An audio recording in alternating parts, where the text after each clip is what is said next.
নমস্কার বন্ধুরা, অর্ক গিয়েছিল ভগবান শ্রীকৃষ্ণের পাঠশালাতে। সেটি উজ্জয়িনীতে অবস্থিত, মধ্যপ্রদেশের উজ্জয়িনীতে।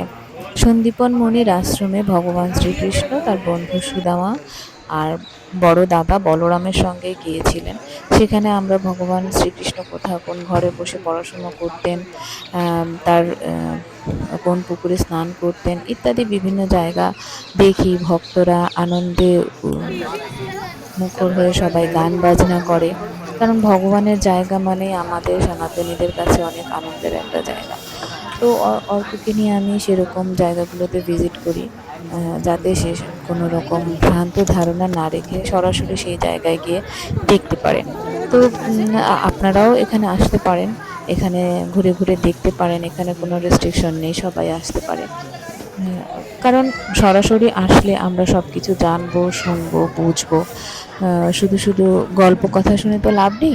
নিজে সশরীরে এসে দেখলে তখন আমরা সঠিকভাবে জানতে পারবো। এখানে আসলে যেহেতু ভগবান শ্রীকৃষ্ণ এখানে এসেছিলেন, তাই অন্যরকম একটা আনন্দ অনুভব করা হয়।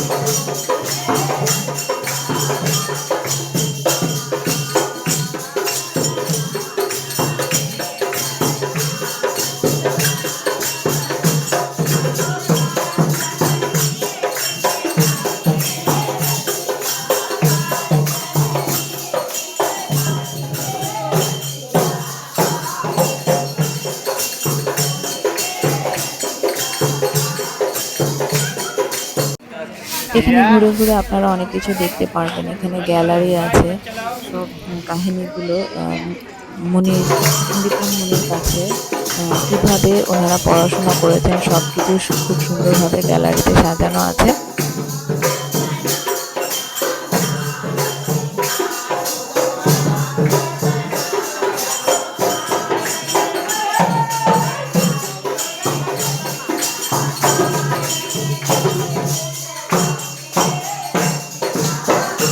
মুনি ঋষি মানে আমরা এখন যাদেরকে প্রফেসর বা লেকচারার হিসেবে ভাবি, আগের দিনে তাদেরকে মুনি ঋষি নামেই ডাকা হতো।